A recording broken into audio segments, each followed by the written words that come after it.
नमः श्रीवर्धमानाय निर्धूतकलिलात्मने सालोकानां त्रिलोकानां यद्विद्यादर्पणायते। बोले भगवान महावीर स्वामी की, आचार्य कुंद कुंद स्वामी की, आचार्य समंतभद्र स्वामी की, आचार्य गुरु विद्यासागर मुनि महाराज।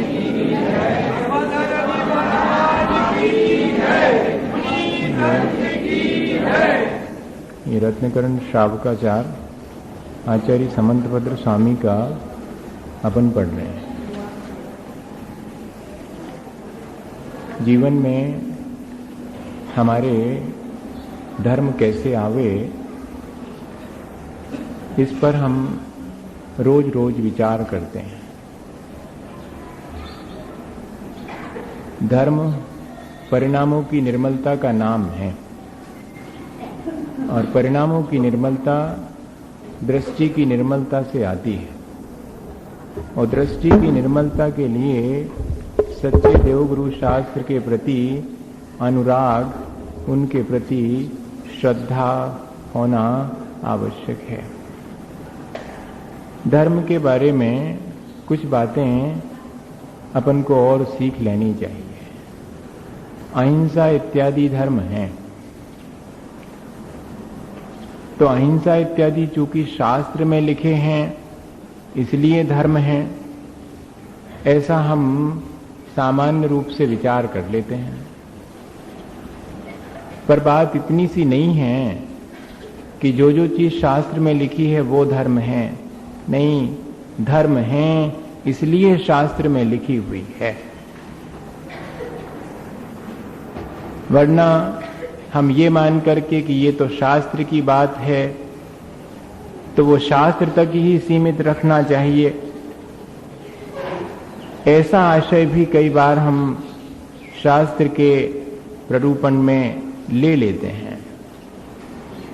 लेकिन हमें विचार ये करना चाहिए कि वास्तव में हमारा अपना धर्म है, हमारा अपना स्वभाव है। धर्म का अर्थ स्वभाव, हमारा अपना स्वभाव आवश्यक है। तो नक्शे का काम इतना ही है कि हम देखते जाएं कि हां ठीक चले जा रहे हैं हम। इसी तरह शास्त्र भी हमारे लिए नक्शे के समान है।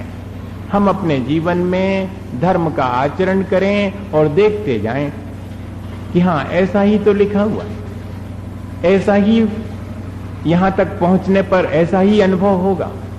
इस तरह यदि हम शास्त्र में लिखे हुए धर्म को अपने जीवन के लिए माने तो ही शास्त्र में लिखा हुआ धर्म हमारे जीवन में परिवर्तन ला सकता है। वरना शास्त्र में लिखा है सो हमने बांच लिया और बांध बूंद करके शास्त्र को, पोथी को रख दिया, इतने से काम नहीं चले। तो अर्थ क्या हुआ? जो जीवन में आ जावे वो ही धर्म है। हमें इस बात का ध्यान रखना है। दूसरी बात, धर्म के बारे में हम सोचते हैं कि वो तो परलोक सुधारने की चीज है, तो जीवन तो अभी ऐसे ही जीते जाओ, जिस दिन मरण की वेला आएगी सो परलोक सुधारने के लिए थोड़ा बहुत धर्म की क्रिया हम कर लेंगे। क्योंकि धर्म के बारे में सामान्यतः हमारे मन में यही धारणा आती है कि धर्म करने से हमारा परलोक सुधर जाए। तो कहते धर्म अकेला परलोक सुधारने के लिए नहीं है, धर्म तो हमारे वर्तमान जीवन को जो हम जी रहे हैं उसे भी ठीक करने का है।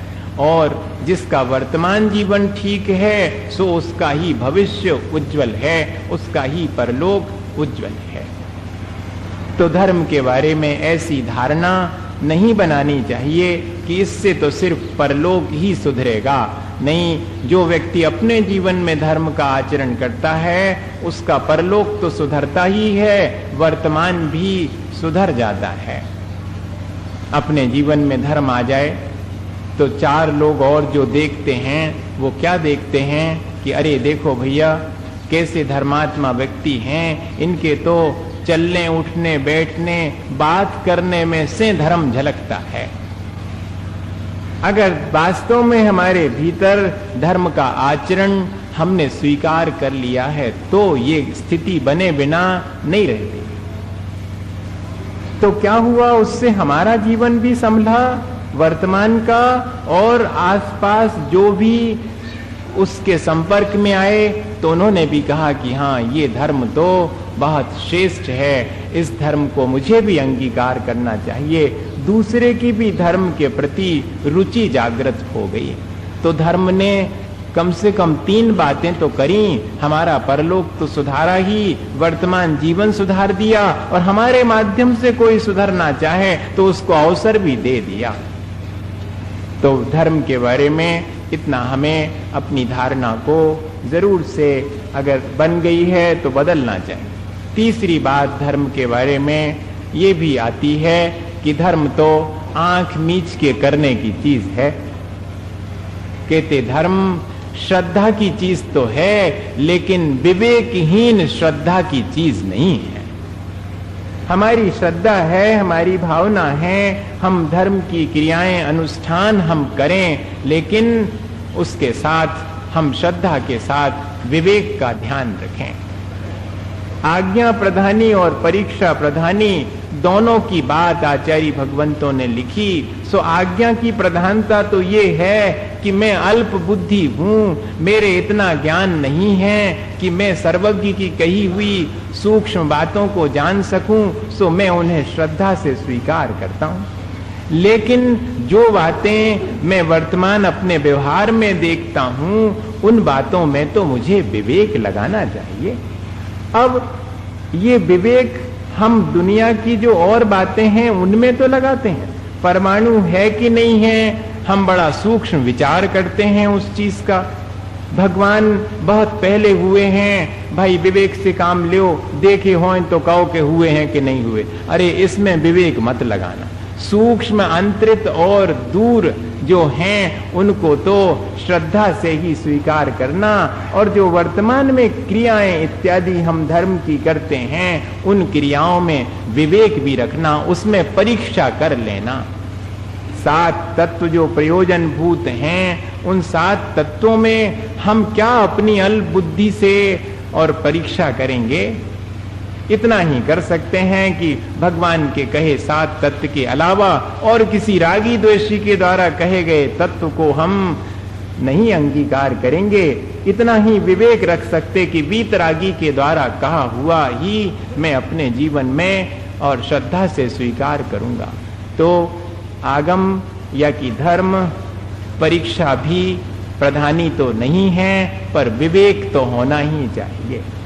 श्रद्धा और परीक्षा दोनों के बीच एक अच्छा सामंजस्य होना चाहिए, वरना कई लोग आंख बंद करके धार्मिक क्रियाएं दोहराते हैं और कई लोग इतना ज्यादा उसमें मीन मेष करते हैं कि धार्मिक क्रियाओं का स्वाद ही वे नहीं ले पाते हैं और वंचित रह जाते हैं। इसलिए दोनों के बीच एक अच्छा संतुलन, श्रद्धा भी हो और विवेक भी हो। इतनी बातें हमें धर्म के बारे में जरूर से ध्यान में रखनी चाहिए। आचार्य भगवंत हम पर कृपा करके और हमें श्रावक धर्म का उपदेश दे रहे हैं कि एक श्रावक को क्या करना चाहिए। उसे अपने जीवन में 5 अणुव्रतों का अंगीकार तो करना ही चाहिए, और बहुत आसान है, ज्यादा कठिन नहीं। मैं रोज आपसे ये बात कहता हूं मैं कि बहुत आसानी से आप ले सकते हैं, डरने की कोई स्थिति नहीं है। मैं संकल्प पूर्वक हिंसा का त्याग करता हूं। मैं ऐसा झूठ नहीं बोलूंगा जिससे दूसरे का घात हो जाए, उसके प्राणों को पीड़ा पहुंचे। मैं किसी के बिना दिए हुए कोई वस्तु उसको पीड़ा पहुंचा के ग्रहण नहीं करूंगा। मैं अपने विकारी भावों को, अपने इंद्रिय के विषयों को सीमित रखूंगा। और इतना ही नहीं, मैंने जिन चीजों को रख रखा है परिग्रह के रूप में, उनकी भी सीमा करूंगा। आज की तारीख में मेरे पास जितनी हैं उतनी रखूं, उससे ज्यादा मुझे आवश्यक नहीं है। इतना भी अगर विचार कर लें, या जितनी हैं उससे थोड़ी और ज्यादा रखूंगा, और बस उसके बाद तो मैं संतोष धारण करूंगा। ये 5 अणुव्रत क्या कठिन है भाई। लेने के लिए हमें जरूर से अपनी शक्ति को पहचान करके और उद्यम तो करना ही चाहिए, क्योंकि गृहस्थी में सिवाय पाप के और तो धर्म ध्यान के मौके कम ही हैं। धर्म ध्यान के तो अवसर खोजना पड़ते हैं, गृहस्थ के लिए अवसर मिलाना पड़ते हैं। मिल जाए तो गंवाना नहीं, और नहीं मिले तो उस अवसर को खोजने के लिए निकाल लूं। मैं आपसे पिछले बार भी कहा था कि क्या करूं, 24 घंटे में कहां से थोड़ा सा समय निकाल लूं कि उसमें धर्म ध्यान कर लूं। ऐसा हमेशा सजग रहना चाहिए उस सब के बीच में। एक घटना सुनाते थे वर्णी जी, मुझे आज जो है वो याद आ गई कि गृहस्थ जीवन कैसा है। एक व्यक्ति क्या हुआ कि दूसरे गांव यात्रा के लिए निकलता था, तो पहले लोटा डोर और छन्ना ये चलता था, तो वो अपने ले करके और निकला। तो उसने कुआ मिला रास्ते में, तो कुएं पर पानी वानी पिया, मुंह हाथ धो करके, और जो भी उसके पास खाने पीने की सामग्री थी सो अपनी शुद्ध वो खा ली, और खा करके वहीं पर और लेट गया। उस कुएं में ज्यादा पानी नहीं था, मुश्किल से 1-8 फीट पानी था, और कुआं तो सूख गया था। अब वो कुएं के वहीं पास में और लेट गया तो थका मांदा था, नींद आ गई, करवट ली तो सीधे जा करके कुएं में गिरा। अब क्या हुआ, ज्यादा चोट तो आई नहीं, ज्यादा गहरा भी नहीं था, पानी भी ज्यादा नहीं था, तो वहीं पर खड़े हो गया, नींद खुल गई। अब क्या करे, कैसे बाहर निकले? आवाज दी उसने, कोई और व्यक्ति भी वहां से गुजरता था, उसने आवाज सुनी, रस्सी वगैरह डाली और बाहर बुला लिया। तो उससे उसने पूछा कि क्या भैया तुम को हो, हमें निकालने वाले तुम को हो? कह ले भैया हम गृहस्थ हैं। अरे कह ले तो ठीक है। कह ले क्या बात हो गई? कुछ नहीं। आप गिर कैसे गए? कह ले अब क्या बताएं आपसे, हम चले आते थे रास्ते में, थक गए थे, पानी वानी पिया, रोटी खाई और जरा झपकी लग गई, और झपकी में हमने जो है एक सपना देखा। अबे हमने अपनी गृहस्थी नहीं बनाई, लेकिन हमें सपने में अपनी गृहस्थी दिखाई पड़ी। सो भैया वही गृहस्थी बनत जाती हमारी सपने में, उतने में पता नहीं क्या हुआ और हम नीचे गिर गए। भैया तुम कहते तो जरूर हो कि गृहस्थ हो, मनो हमें तो बिना गृहस्थ बने गृहस्थी को अनुभव हो गए, जाए गत होत है गृहस्थ में। सपने में हम गृहस्थ बने सो हम ऐसे उसमें कुएं में गिर गए। आप कहते कि हम गृहस्थ हो, कैसे आप अपना जीवन व्यतीत करते होगे, हमें आश्चर्य होता है। ये एक रूपक है, कहीं कोई इस तरह की घटना से इसको जोड़ने का उद्देश्य सिर्फ ये है कि हम समझें कि एक गृहस्थी में पग पग पर जो है और ऐसे ही गिरने के अवसर हैं, लेकिन हमें उन गिरने के अवसर के बीच में भी संभाल करने वाला कोई है तो धर्म है। इसलिए उस धर्म को हम जरूर से जिससे जितना बने वो अपने जीवन में अंगीकार करे। 5 अणुव्रतों के बाद आचार्य भगवंत कहते हैं कि गुण व्रत, अनर्थ दंड व्रत, गुण व्रत में 3 गुण व्रत हैं, तो दिग्व्रत, अनर्थ दंड व्रत और भोगो भोग वो भी अपन देख चुके हैं। अब शिक्षा व्रतों की बात है। शिक्षा व्रत भी श्रावक को अंगीकार कर, वास्तव में तो व्रती वो ही कहलाता है जो अपने जीवन में 12 व्रतों का पालन करता, दूसरी प्रतिमा वो व्रती कहलाता। तो 12 व्रतों में शेष जो 4 शिक्षा व्रत बचे, उनकी क्या विशेषता है? कहते इनको शिक्षा व्रत क्यों कहते? कहते इन व्रतों के पालन करने से गृहस्थ को भी मुनियों के समान आचरण करने की शिक्षा मिलती है। वैसा अनुभव होता है कि हाँ मैं भी इस प्रकार करूं, मैं भी इस प्रकार कर सकता हूं। दिग्व्रत में तो बहुत बड़ी सीमा कर ली थी कि पूरे भारत से बाहर नहीं जाऊंगा, लेकिन भारत में भी मुझे सब दूर जाने की आवश्यकता नहीं पड़ती है।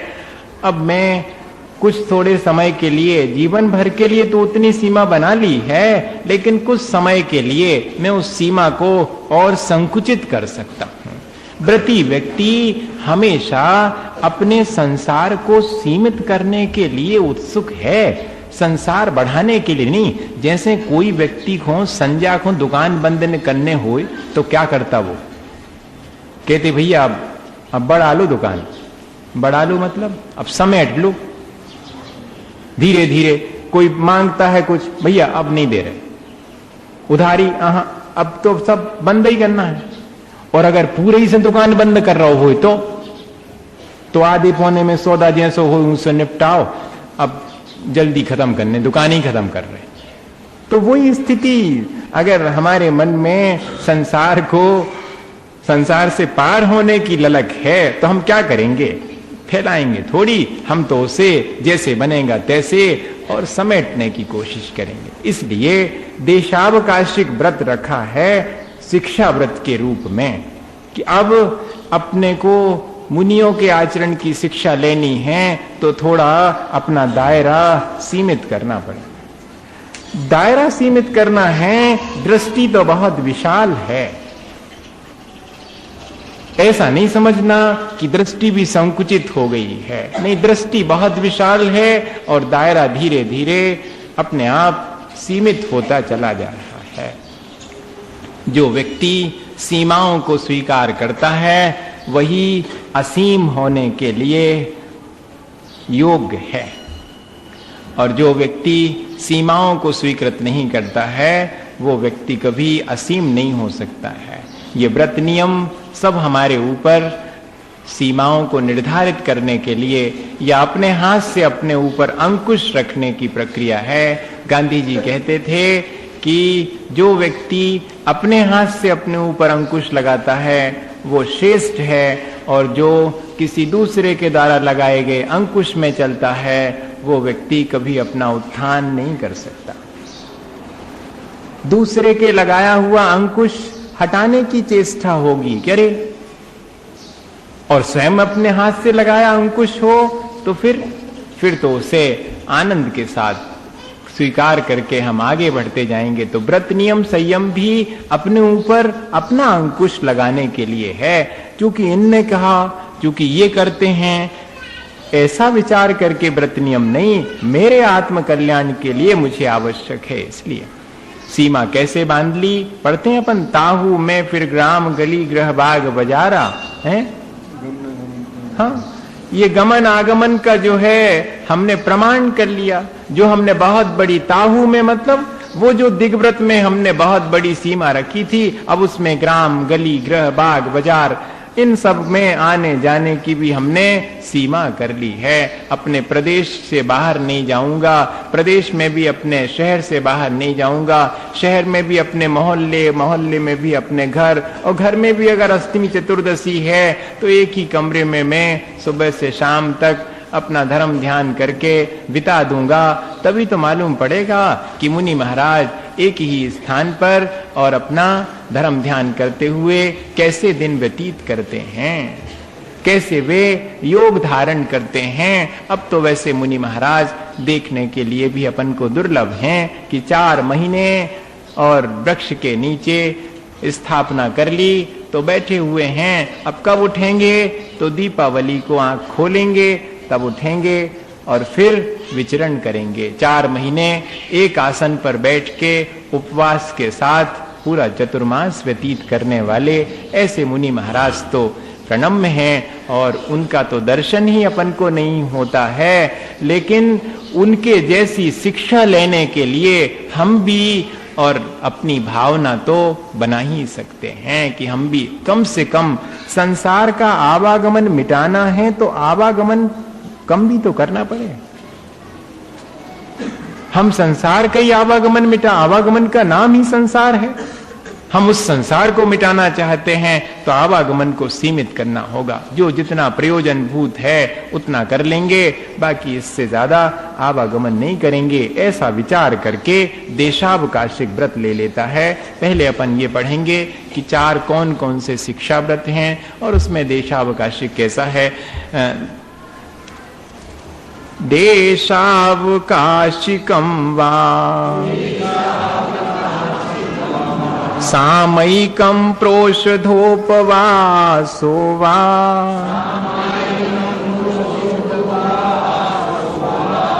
भैया माँ में आ की मात्रा नहीं लगाओ अपने मन से, है नहीं है वो में देखो माँ में आ की मात्रा लगी का? सा माँ नहीं, सामयिक लिखा हुआ है। हाँ अब ठीक पढ़ना आपकी बार। वैयाव्रत्यम शिक्षा व्रतानि चत्वारि शिष्टानि देशावकाशिकं वा सामयिकं प्रोषधोपवासो वा वैयाव्रत्यं शिक्षा व्रतानि चत्वारि शिष्टानि देशावकाशिक व्रत है, सामायिक व्रत है, प्रोषधोपवास व्रत है और वैया व्रत है। ये 4 जो है शिक्षा व्रत कहे गए हैं, शिष्टानि अर्थात कहे गए हैं। कहते शिक्षायै व्रतम शिक्षा व्रतम, जिससे हमें मुनियों के आचरण की शिक्षा मिले, उस व्रत का नाम शिक्षा व्रत है। हमने आपसे कहा था कि उमा स्वामी आचार्य महाराज ने इसमें सामायिक, प्रोषधोपवास, भोगोपभोग और अतिथि संविभाग ये 4 लिए हैं और समंतभद्र स्वामी के अनुसार देशावकाशिक व्रत, सामायिक, प्रोषधोपवास और वैया व्रत है। इनमें ज्यादा फर्क नहीं है। गुण व्रत और शिक्षा व्रत में अलग अलग संयोजना की गई है, पर 12 व्रत तो आ ही जाते हैं। इतना जरूर है कि कहीं कहीं पर 12 व्रतों में सल्लेखना को भी शामिल किया है। समंतभद्र स्वामी ने 12 व्रतों के फल स्वरूप जीवन के अंत में सल्लेखना श्रावक को धारण करनी चाहिए, ये बात कही है। लगभग सभी चीजें ज्यादा फर्क ना करके और पालन करने के लिए सभी आचार्यों ने कहा। अब देशावकाशिक का क्या अर्थ है, इसको अपन पहले, मैं सोचता हूँ सब श्लोक लगभग वही अर्थ है उनमें मैं जो बता चुका हूँ, तो श्लोकों को अपन लगातार पढ़ेंगे फिर उनके अर्थ कर लेंगे। देशावकाशिकं स्यात् काल परिच्छेदनेन देशस्य प्रत्यहमनुव्रतानां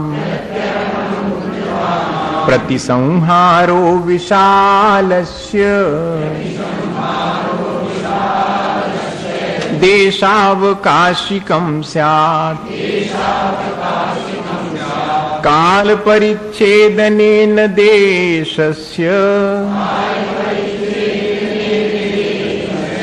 प्रत्यहमनुव्रतानां प्रतिसंहारो विशालस्य गृहारि ग्रामाणां क्षेत्र नदी दाव योजनानां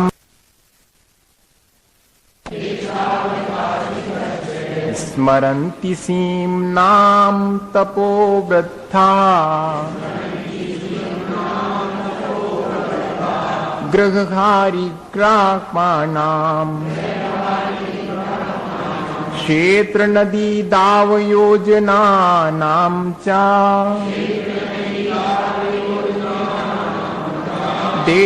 देशावकाशिकस्य स्मरन्ति सीम्नां तपोवृद्धा।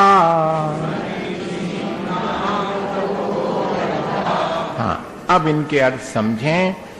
कहते हैं आचार्य महाराज कि अनुव्रता नाम, जिनने अनुव्रत धारण कर लिए हैं, और कोई के लिए नहीं है। ऐसे तो सामान्य रूप से लोग अपनी सीमा बना लेते हैं, पर अनुव्रतों के साथ जो सीमा बनाई जाती तो उसका लाभ है। जिन्होंने अनुव्रत धारण कर लिए हैं ऐसे सावक प्रत्यहम प्रतिदिन रोज रोज चाहें तो काल परिच्छेदन समय की मर्यादा के द्वारा विशालस्य देशस्य प्रति संहारा, जो बहुत बड़ा क्षेत्र अपन ने रख रखा था दिग्व्रत में, उसको रोज रोज संकुचित कर सकते हैं। प्रति संहार अर्थात उसका संकोच कर लें, तो इसी का नाम तो देशावकाशिक व्रत है। आज मंदिर गए, विचार किया कि अब कहीं जाना तो है नहीं, तो क्या है, आज कहीं जाना नहीं है, कोई काम भी नहीं है, तो अपने शहर से बाहर नहीं जाएंगे अब, ऐसा मन में विचार कर लिया। और शहर से भी, शहर तो बहुत बड़ा है, तो अपने मोहल्ले से, कॉलोनी में है तो अब कॉलोनी से भी बाहर जाने की आवश्यकता नहीं है। आज तो ऐसा विचार तुरंत, हम लोग कल बैठे बात कर रहे थे, हमने आपसे यहां भी कहा था कि घंटे भर के लिए हम यहां बैठे हैं, तो आने जाने का कोई विकल्प तो है नहीं कहीं। मैं घंटे भर के लिए सब चीजों का त्याग करता हूं, या कि जब तक यहां बैठा हूं, स्वाध्याय कर रहा हूं या दर्शन कर रहा हूं, तब तक मैं सबकी सीमा कर लेता हूं। अपने क्षेत्र को भी मैं यहां से जब तक स्वाध्याय कर रहा हूं, कहीं बाहर जाने का मुझे कोई विकल्प नहीं। बीच में अगर कोई आकर कहे कि आपका फलाना काम आ गया, अभी नहीं करूंगा, अभी तो स्वाध्याय कर रहा हूं, स्वाध्याय के बाद जाऊंगा। भाई आ गया होगा, कोई काम बीच में अटक गया होगा, अटक सकता है, लेकिन मैं उठ के नहीं जाऊंगा, ऐसा कर सकते। या फिर मैं यहां आपसे उस तरह की बात नहीं करूंगा, आवागमन की करना होगी तो जब यहां से उठूं, बाहर जाऊं, तब आवागमन की, नहीं तो इतने बीच में ही टाइम होगा, बस को टाइम होगा, तुम कब तक उठो प्रवचन में से, तो वो तई विकल्प चला थे, तन बैठो सुन लू तना को महाराज, तो ऐसा वहीं के वहीं हो जाता है। ये इससे बचने के लिए कोई विकल्प नहीं। अगर करना भी है तो हम वहां से जब कायोस्तर करके उठ के बाहर जाएंगे, तब आपसे कोई बात करेंगे, अन्यथा नहीं। ऐसा तो कर सकते हैं। ये सब जो है सावधानी और सजगता की बात है। जीवन भर के लिए नियम लेकर के फिर उसमें और सावधानी पूर्वक, जिससे कि विकल्प ना हो, जीवों का घात हमारे माध्यम से जो होता था वो हमने त्याग कर दिया। देखो, त्याग करने के बाद फिर उसके बाद हम उन चीजों से निश्चिंत हो जाते हैं। अहिंसा महाव्रत ले लिया मुनि महाराज ने, मान लो, तो अब जीवन भर वे हिंसा नहीं करेंगे, उनका ये व्रत हो गया। पर अब आएंगे जाएंगे तो यत्न पूर्वक, हिंसा तो होगी लेकिन प्रयत्न उनका अहिंसा का है, इसलिए वो हिंसा उनके द्वारा नहीं हुई के समान ही मानी जाती है। वो उनको पाप का बंध नहीं कराती, क्योंकि वे अपने परिणामों में सावधान हैं। ऐसे ही व्रती व्यक्ति ने अपनी सीमा कर ली, सीमा के बाहर तो वो सावधान है कि मुझे बाहर इससे अधिक नहीं करना है, निर्विकल्प हो गया, तो उसके माध्यम से उसे अच्छे कर्मों का ही संचय होता है, पाप से बचना हो जाता है। इसलिए सीमा आवश्यक है। और कहते कैसे सीमा बनाएं, तो ग्रहहारी ग्रामानाम, घर है और ग्रहहारी से इन्होंने छावनी लिया। जैसे कि पहले छावनी वगैरह होती थी, एक पूरी विंग जो पड़ी हुई है मिलिट्री की, तो उसको भी छावनी बोलते थे। उतना एरिया उनका कवर किया हुआ है। घर है, छावनी है, गांव है और क्षेत्र, खेत इत्यादि। इतने खेत के बाद नहीं जाएंगे, ऐसा भी गांव में लोग कर लेते हैं। नदी, उस नदी के उस पार नहीं जाएंगे, या जंगल है तो जंगल के उस पार नहीं जाएंगे, या कि फिर डिस्टेंस ही कर ली कि इतने योजन, एक योजन 4 कोश का होता है, और बड़ा वाला महायोजन हो तो 2000 कोश का होता। ऐसी सीमा बना ली कि इतने किलोमीटर तक हम आज जाएंगे। इससे अधिक सीमा बनाने के लिए ये सब चीजें तपोव्रद्धा, तप में वृद्ध कौन है? तो कहते गणधर भगवान ही हैं जो तपस्या में वृद्ध हैं, 63 रिद्धियों के धारी वे हैं। वे हमें कहते हैं कि अगर कोई व्यक्ति अपने जीवन में सीमा बनाना चाहे तो ऐसी सीमा बना सकता है, घर की, छावनी की, मोहल्ला, गांव इत्यादि की, या खेत, नदी, वन, या कि किलोमीटर, माइल्स की, जिस तरह भी बनाना चाहे तो ऐसी सीमा बना सकता है। फिर ये तो हो गई देश की अपेक्षा से, समय की भी सीमा बना लेंगे कि भाई ये चीज हम इतने समय तक, इस नियम को इतने समय तक फॉलो करेंगे। तो उसके लिए एक अलग से श्लोक कहते हैं, संवत्सर मृत्युमयनम। कहीं कहीं पर रैनम लिखा हुआ है और कहीं कहीं पर मयनम। संवत्सरम ऋतुम अयनम चा, इसलिए जो है ऐसा मयनम और रैनम दोनों। संवत्सर मृत्युमयनम मास चतुर्मास पक्ष मृक्षम चा देशावकाशिकस्य प्राहुकालावधिं प्राज्ञा संवत्सर मृत्युमयनम मास चतुर्मास पक्ष मृक्षम चा देशावकाशिकस्य प्राहुकालावधिं प्राज्ञा। यहाँ पर प्राज्ञ शब्द लिखा है, जो प्रकृष्ट ज्ञान को धारण करने वाले ऐसे गणधर आदि बुद्धिमान आचार्य हैं, वे क्या कहते हैं काल की सीमा? तो संवत्सर, 1 वर्ष के लिए ऐसी सीमा ले लो, या कि ऋतु 2 माह की होती है तो 2 माह की सीमा। अयन जो है 6 माह का होता तो 6 माह की सीमा रख लो। मास 1 माह की रखना, 1 माह की रख लो। चतुर्मास की रखना तो चतुर्मास की रख लो। 15 दिन 1 पक्ष की रखना है तो वैसी रख लो। ऋक्षम मतलब 1 नक्षत्र जब परिवर्तित होता, 28 नक्षत्र 1 महीने में परिवर्तित होते, 1.25 दिन लगभग जो है 1 नक्षत्र को दूसरी राशि में जाने में लगते हैं, तो उतने समय के लिए कम से कम 1 दिन रात के लिए रख लेते हैं। तो ऐसी काल की सीमा भी बनाई जा सकती है। मैं इतनी दूर जाऊं तो कितने समय? 1 दिन के लिए, ठीक है, आज के लिए नियम हो गया कि हम इससे बाहर नहीं जाएंगे।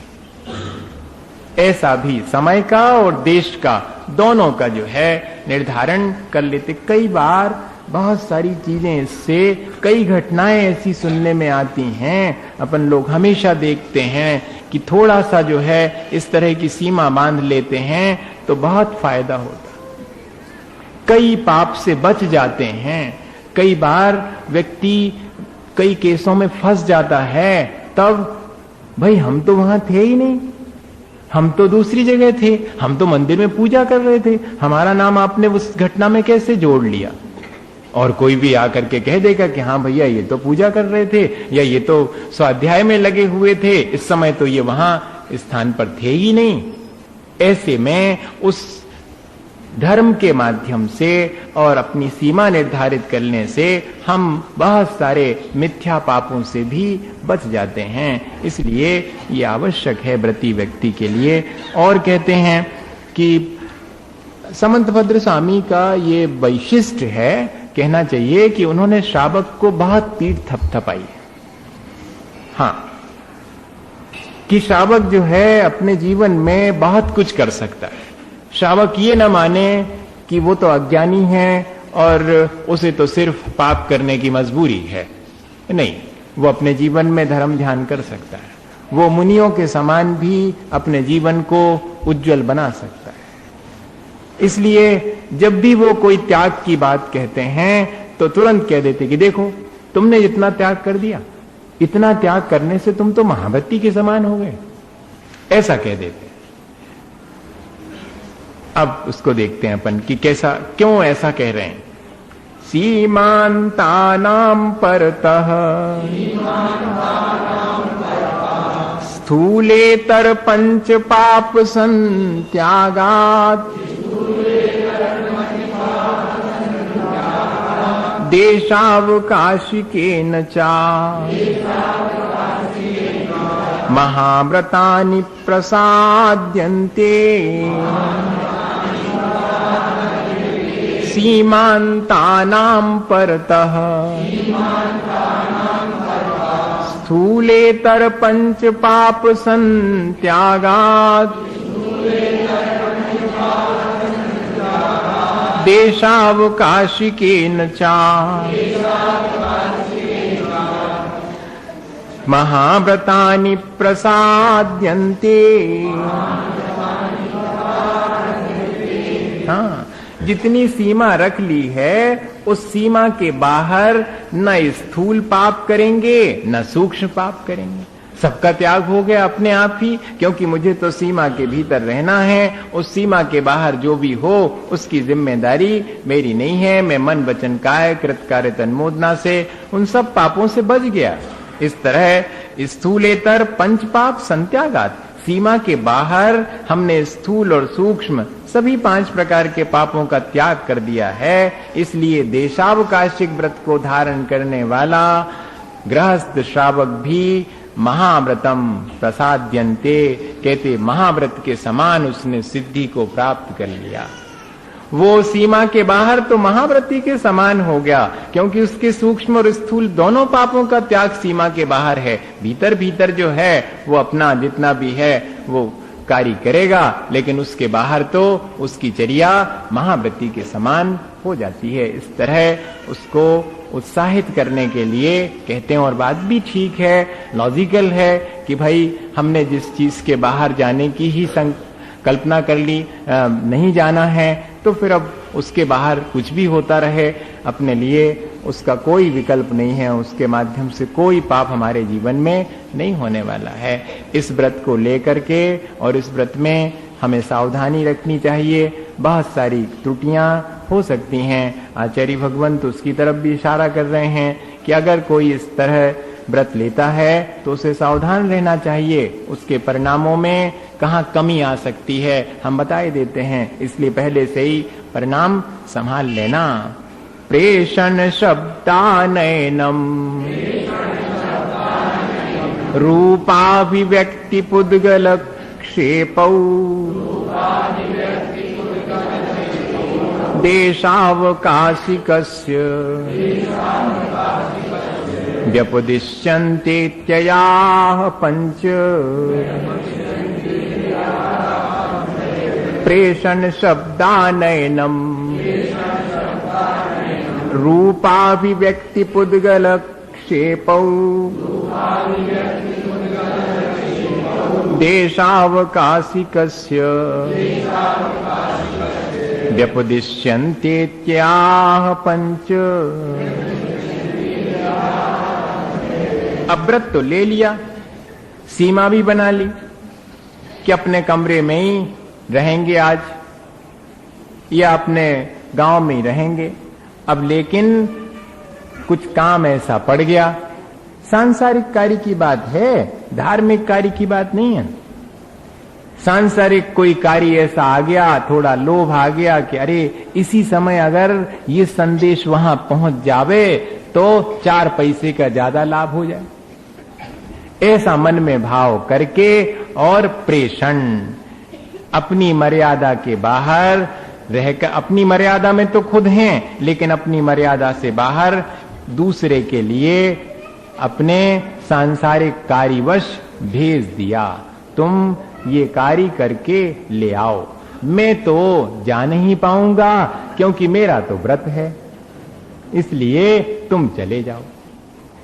तो ठीक है, वो तो चला गया, सांसारिक कार्य करके आ गया, पर आपने उसका विकल्प किया, उसका परिणाम तो आपको भोगना पड़ेगा।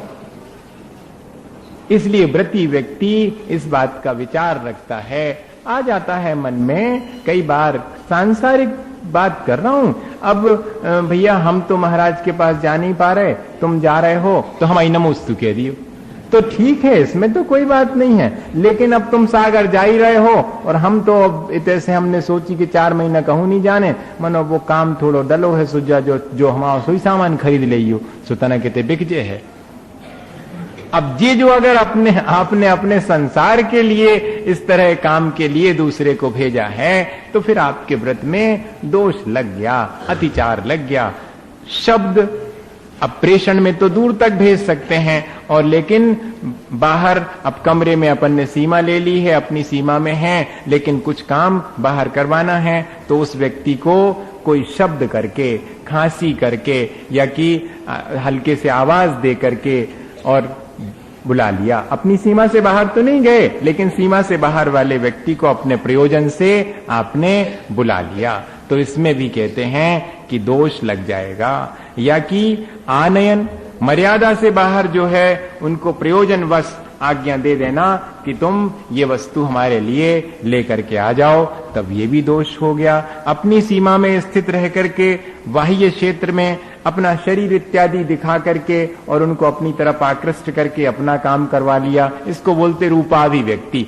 अब और कोई उपाय नहीं समझ में आ रहा था, कोई सुन ही नहीं रहा था हमारी बात, तो खिड़की में जाकर के जो है भैया थोड़ा काम है और हम तो बाहर जा नहीं सकते हैं, और थोड़ा ही नहीं सुन रहा कोई भी, ऐसा जो है हो सकता है। और पुद्गलक क्षेपा, बिल्कुल ही जब कोई नहीं समझ में आ रहा था तो कोई चीज उठा करके बाहर फेंक दी और उसको इशारा कर दिया, भाई मैं बुला रहा हूं तो मैं इतनी देर से, मेरा थोड़ा सा काम है।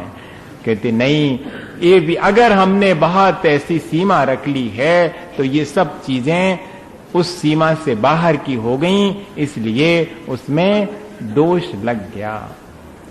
इस प्रकार के परिणाम संभव हैं, क्योंकि जब भी कोई व्यक्ति अपने ऊपर अंकुश रखता है तो मन जो है उस अंकुश को हटाने की चेष्टा ज्यादा करता है, और वातावरण भी ऐसा मिलता है। व्रत नियम संयम लेने वाले को फिर बाद में पहले तो लगता है कि ठीक है, आसानी है, लेकिन जैसे ही व्रत नियम संयम हो जाते हैं तो एक के बाद एक मुश्किलें खड़ी होती चली जाती, परीक्षा हो जाएगी।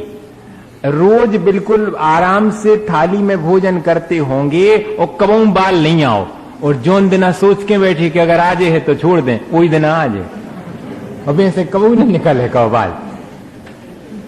जिस दिन सोच लिया कि आज तो अगर बाल आ जाएगा तो फिर नहीं भोजन करूंगा, तो उसी दिन निकल आए। आप आश्चर्य करेंगे, मैं आपको एक घटना बताऊं कि व्रती व्यक्ति को बहुत सजगता, बहुत सावधानी पूर्वक ही इन व्रतों को अंगीकार करना चाहिए।